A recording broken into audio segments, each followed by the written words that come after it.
US Vice President J.D. Vance defends President Donald Trump's talks with Russian President Vladimir Putin, stating that peace in Europe is near. But I guarantee you, if the Democrats ever get power again, they're going to try to do it. Gaza death toll reaches over 48,000, mostly women and children, since Israeli aggression began on October 7, 2023.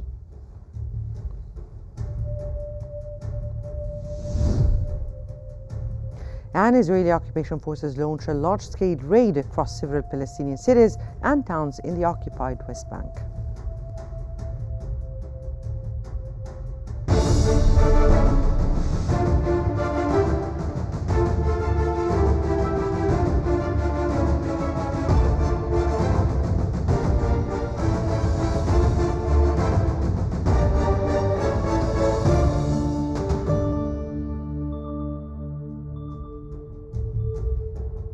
It's 8 p.m. Cairo local time and you're watching Qnews. We begin today's bulletin with the latest developments in Russia and Ukraine.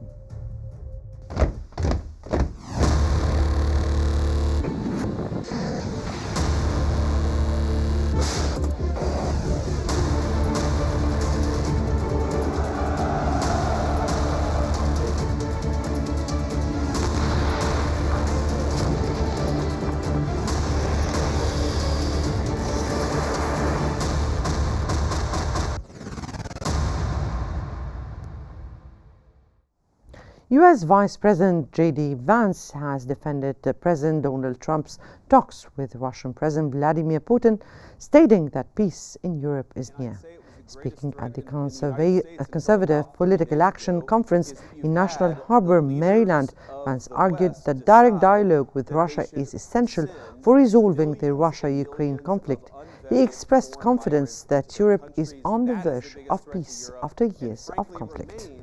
By the way, the biggest threat to the United States, because yes, we've got 4 years of President Volodymyr Zelensky has met with the U.S. envoy for the conflict in Ukraine, Keith Kellogg, but the following joint news conference was cancelled at the U.S. request. Keith Kellogg arrived in Ukraine yesterday and met with Zelensky today, amid a row after Trump accused the Ukrainian leader of being a dictator and joining Russia in calling for elections.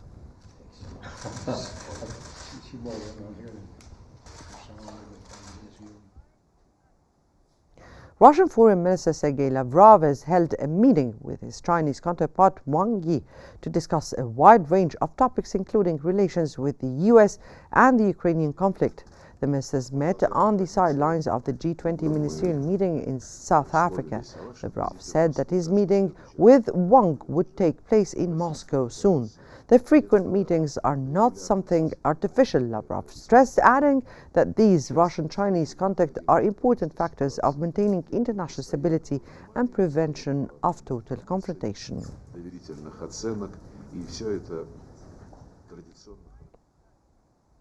NATO Secretary General Mark Rutte has stated that it will take robust security guarantees to reach a lasting peace for Ukraine.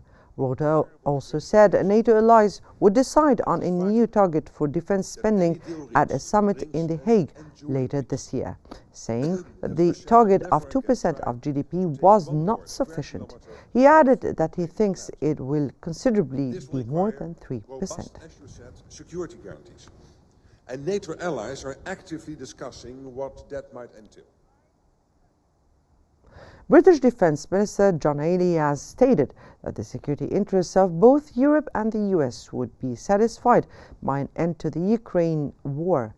Healey told reporters during a news conference with his Norwegian counterpart Tor Sandvik that it's an argument that the UK is having and have discussed with the Americans. Healey's Norway visit comes days after Russia and the United States held their first talks on how to end the war in Ukraine. Ukraine and Europe governments were not invited in the Saudi capital, which magnified the concern that Russia and the United States might cut a deal that ignores the vital security interests. Stand to this war in Ukraine and by a strong unified NATO. That's an argument that we are having and have discussed with the Americans and will continue to make. As far as the recent comments go, German Chancellor Olaf Scholz has offered support for Ukrainian President Vladimir Zelensky, calling him democratically elected in an unequivocal vote. Scholz's statements at the sidelines of an electoral campaign event comes as a response to a remark made by US President Donald Trump. Scholz stressed the importance of keeping the path open for Ukraine to join the European Union and rejected suggestions that the country was to blame for the war. European leaders have responded by pledging to step up spending on defense, and some are considering a US-backed European peacekeeping force for Ukraine. Für mich ist ganz klar, der ukrainische Präsident ist ein demokratisch gewählter Präsident. Hat sich gegen Wettbewerber durchgesetzt und es war ein ganz klares, deutliches Votum der Bürgerinnen und Bürger der Ukraine für die Demokratie, für die Entwicklung des Rechtsstaates in der Ukraine, der Bürgerinnen und Bürger des Landes, das sie US President Donald Trump has doubled down on his criticism of Ukrainian President Vladimir Zelensky, saying that the Ukrainian leader has done a terrible job and could have come to talks with Russia in Saudi Arabia if he had wanted to. Trump said he hoped for a ceasefire between Russia and Ukraine soon. Ukraine and European governments were not invited to Tuesday's talks in the Saudi capital, which magnified the concern that Russia and US might cut a deal that ignores their vital security interests. Zelensky's 5-year term was supposed to end in 2024, but presidential and parliamentary elections cannot be held under martial law, which Ukraine imposed in February 2022 in response to the war.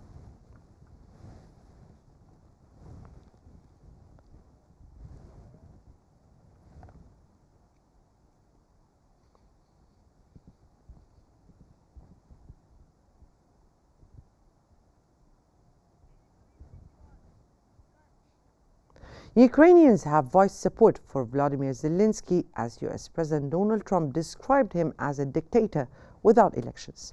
The extraordinary attacks heightened concerns among US allies in Europe that the US President's approach to ending the Russia-Ukraine conflict could benefit Moscow. Trump's outbursts followed Zelensky's comments that the US President was parroting Russian disinformation when he asserted that Ukraine should never have started the war, which began with Russia 3 years ago.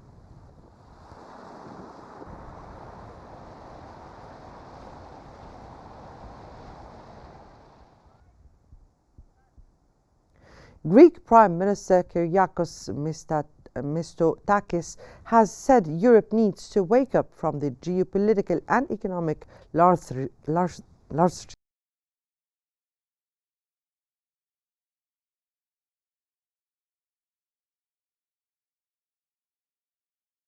hosted by France on Ukraine, where he joined the discussions virtually. The two meetings hosted by France to discuss Ukraine and European security on Wednesday invited European countries not to present earlier this week, including Greece. French President Emmanuel Macron hosted an emergency meeting with countries including Britain, Germany and Italy, as well as the NATO alliance and EU executive. Αναγνώρισε πια επίσημα την ανάγκη να δοθεί περισσότερη δημοσιονομική ευελιξία στα κράτη-μέλη, ώστε να μπορούν να δαπανούν περισσότερους πόρους για την άμυνα. Αποτελούσε αυτό ένα πάγιο αίτημα της πατρίδας μας. Εδώ και αρκετά χρόνια το θέτω. Φτάσαμε στο σημείο η Ευρώπη επιτέλους να φαίνεται ότι θα κάνει κάτι. Πολλές φορές για την ανάγκη...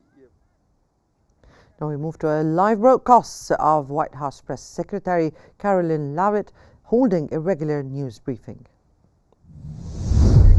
Stephen Miller, the Director of the National Economic Council, Kevin Hassett, and our National Security Advisor, Mike Waltz. I will hand it over to them. They will deliver brief remarks on the accomplishments of this administration in the first month, and then we will open it up to Q&A. When we open up the Q&A portion, I do ask, for the sake of efficiency in this room, that you direct your question to the principal you seek an answer from, and I will call on you in this room. But first, I will let them roll through their remarks, and first up, I'll turn it over to Stephen Miller. Thank you. It's great to be back. And I want to just thank you all for joining today our 1-month celebration of the most historic opening to a presidency in American history. No president comes close to what Donald Trump has achieved over just the last 30 days. He has packed 8 years of transformative action, restoring this nation, restoring our laws, restoring fairness, restoring economic opportunity, restoring national security in just 1 month. No one in this country has ever seen anything like it. And when you look at the consequentiality and the significance and the transformative nature of the actions he's taking, it truly defies description. For one area, this nation has been plagued and crippled by illegal discrimination, diversity, equity, and inclusion policies. It's strangled our economy, it has undermined public safety, it has made every aspect of life more difficult, more painful, and less safe. He has ended all DEI across the federal government. He has terminated all federal workers involved in promulgating these unlawful policies. He has ended diversity, equity, and inclusion in all federal contracting. He has restored merit as the cornerstone of all federal policy, restored the full, fair, impartial enforcement of our federal civil rights laws for the first time in generations. And he has cracked down on individuals across this government and nonprofits who have engaged in illegal racial discrimination against the American people. This includes making clear to every educational institution in this country that ending diversity, equity, and inclusion, ending unlawful race discrimination is a precondition of receiving federal funds. He has also saved women's sports by ending the participation of men in women's sports. He has ended radical gender ideology across the entire federal government, and he's pressured the private sector to also end and combat radical gender ideology. He's reestablished the scientific and biological truth that there are only 2 sexes in this country, male and female, that those are biologically based determinations. They are not based and can never be based on gender identity. That includes rooting out of the Department of Defense all DEI policies, all critical race theory, all gender madness, and once again having a military that is focused solely and exclusively on readiness, preparedness, and lethality. As I'm sure Kevin will talk about more, of course, he has undertaken a historic cost-cutting effort across the federal government, launching the first ever Department of Government Efficiency, uncovering corruption on a scale that we never thought imaginable, terminating every single federal worker that we have found to be engaged in the corruption and theft and the waste of taxpayer dollars, and already saving $50 billion in a single year, which over a 10-year period would be $500 billion. Just think about how vast and enormous that sum is.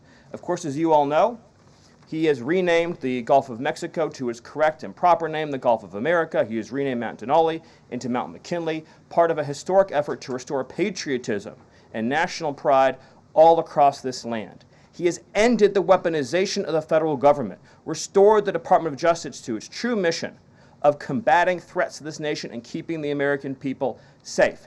He has ended all federal censorship of free speech. This has been one of the greatest crises that has plagued this nation. Years and years and years of the federal government violating the First Amendment to take away Americans' right of free speech. President Trump has ended that, and he has demanded that all federal workers, all law enforcement, cease any effort to intimidate the rights of Americans or to police their speech. He has also restored the death penalty at the Department of Justice, including for illegal aliens who commit murder, including for those who murder cops, and including for all of those who threaten Americans with heinous acts of violence. The death penalty is back, law and order is back, the streets are being made safe once again. On the public health front, he has launched the nation's first ever commission, the MAHA Commission, Make America Healthy Again, following the historic confirmation of RFK Jr., to finally uncover the true root causes of the public health crisis in this country, the childhood disease epidemic in this country, the spiraling rates of pediatric cancer, and devastating childhood sickness. He has finally created a situation where the federal health agencies in this country will be focused on preventing disease, on keeping children from getting sick in the first place, not sending them to a lifetime in and out of hospitals, suffering needlessly, when we can find ways to prevent this epidemic of illness. Then, of course, on Homeland Security. Today, it is officially the law of the land at the conclusion of the congressional notification process that 6 Mexican cartels and 2 transnational gangs, Tren de Aragua, or TDA, and MS-13, so 8 organizations in total, are now formally designated as foreign terrorist organizations, which means that every single member of those organizations who operates on U.S. soil is now, as a legal matter, a terrorist, and they will be treated as terrorists. This is a sea change in U.S. policy, and this means the Department of Justice and the Department of Homeland Security, along with the rest of U.S. law enforcement and the Department of Defense, are now operating in a legal reality where these cartels are recognized as terrorists. And there will be a whole of government effort to remove these terrorists from our soil and to degrade their ability to threaten or undermine any American security or sovereignty interests. Border crossings, since the day he took office, are down 95%. I think it's almost impossible to even describe the scale and scope of that achievement. President Trump, within days of taking office, cut border crossings 95%. And those few who have dared to cross are being either prosecuted or deported. They're either facing significant jail time for trafficking, smuggling, harboring, aiding, impeding, or they're being immediately removed from our soil. Either way, at the end of the process, they are going home. He's re-implemented Remain in Mexico, and he has obtained historic cooperation from foreign countries all around the world in accepting their deportees back. And he has used the United States military to fully seal the southern border with a historic deployment of both active duty and National Guard troops, resumed the building of infrastructure, he has opened up Guantanamo Bay, and he's using military aircraft to carry out deportations all across this country. And ICE is joining with ATF, DEA, and FBI to carry out the largest deportation operation in American history. The criminals are going home, the border is sealed shut, America is safe, sovereign, proud, and free. We are a nation that everyone in the world understands all across this planet. You do not come here illegally, you will not get in, you will go to jail, you will go home, you will not succeed. This is the biggest and most successful change in any area of law enforcement that this nation has ever seen, and he did it in under 1 month. Thank you. Yes. Well, thank you, Caroline. Thank you, Stephen. One of the things that President Trump cares most about is job creation, and it was about 7 years ago I had the honor of joining you in this room for the first time, and it looks like we've created a lot more jobs in the last month. Look at how many people are here. My estimate is about 180, but I didn't count. So thank you. It's really an honor to be back here. I think that I just want to go over a few things and then hand it off to Mike. The first thing is that the president has told us to prioritize fighting inflation. And he had to do that because, as you know, President Biden let inflation get completely out of control. And he did it with policies that made no sense. They made no sense. A lot of times people say to us, our friends the journalists, why are you doing that? But I like to think, why did they do that? Why did they spend so much money? And then why did the Fed print so much? That was a live broadcast from the White House where it stated that Trump's presidency has already reached 1 month. Rather, that is a recap for months during which he has signed 73 executive orders. The White House also stated Trump to host French President and UK Prime Minister next week, and also announced a wide range of changes in the US internal and external policies. Now, for more analysis, we now move to Salma Marwan in our newsroom. Salma. Thank you, Mona. And for further analysis of the developments in the Russian-Ukrainian conflict, we're joined from Moscow by the visiting lecturer at the Higher School of Economics, Rami El-Qalyoubi. Mr. Rami, thank you so much for joining us on Qnews. And let me first start by asking you, how do U.S. Vice President J.D. Vance remarks on Trump's talks with Putin indicate a potential shift in U.S. policy on the Ukraine conflict? Actually, Trump administration represents an isolationist wing in the American establishment, and this administration, and namely Trump, consider that the slogan "America is the first" not just a slogan, but a permanent methodology for internal and external politics. So, and according to this approach, the strength of the United States is in the economic development, creating jobs, and domination of US dollar. We all remember how Trump threatened BRICS countries in case if they apply unified currency. But on the other hand, Trump does not consider it to be important to be in case of solidarity in Euro-Atlantic terms. He does not see importance to support allies in Europe, but he would rather have good relations with Russia because he considers that China is the main target for the United States in the 21st century. So he would rather have good relations with Russia, as he understands that the United States cannot be in bad relations with two superpowers at the same time, like China and Russia. Also in the Middle East, he is the most pro-Israeli president since decades. So he would probably get some presents or gifts for Russia in Ukraine, but against that he would ask Russia to reduce the level of partnership with Iran and probably with China. But in case with China, I don't think that Russia will accept.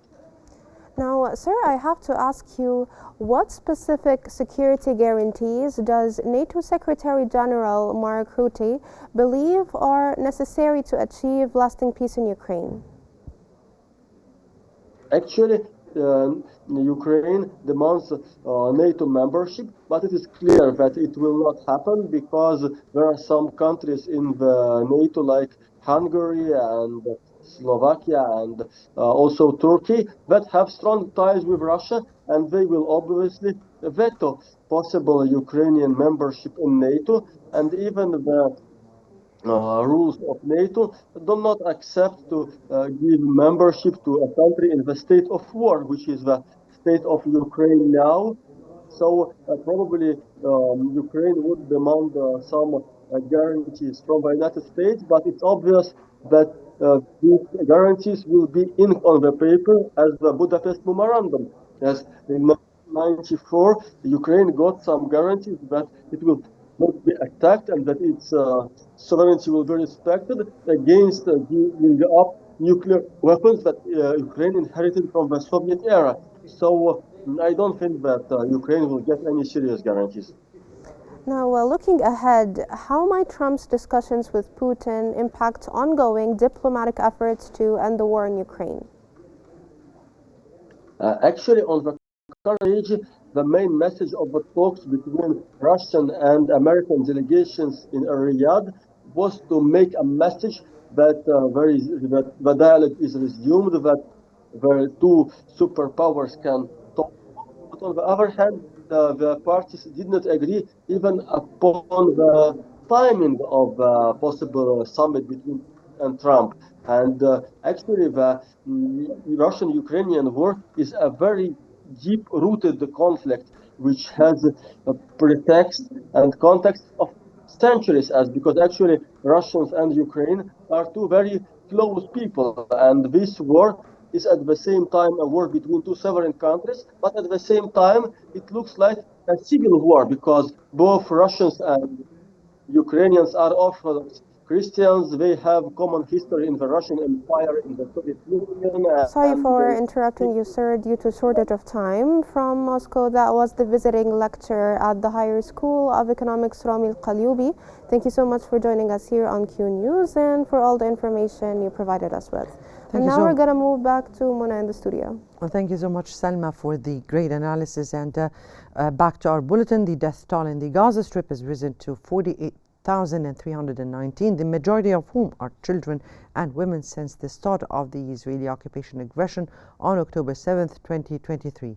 Medical sources added that the number of casualties have risen to 111,749 since the start of the aggression, while a number of victims are still under the rubble and ambulance and civil defense crews cannot reach them.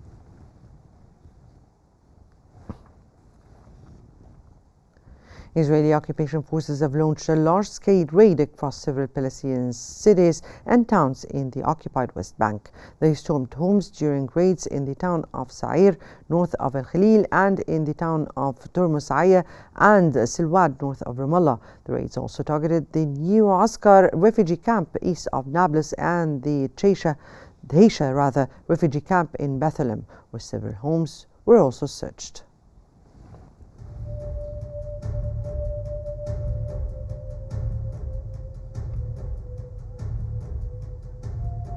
That brings us to the end of our news bulletin. Here is what we've been covering. U.S. Vice President J.D. Vance defends President Donald Trump's talks with Russian President Vladimir Putin, stating that peace in Europe is near.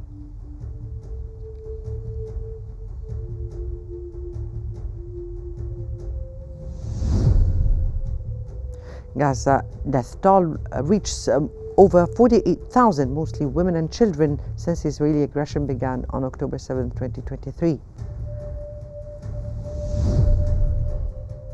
And Israeli occupation forces launched a large-scale raid across several Palestinian cities and towns in the occupied West Bank.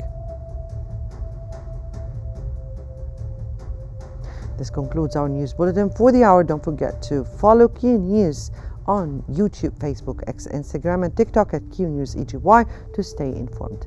Many thanks for watching. Good night.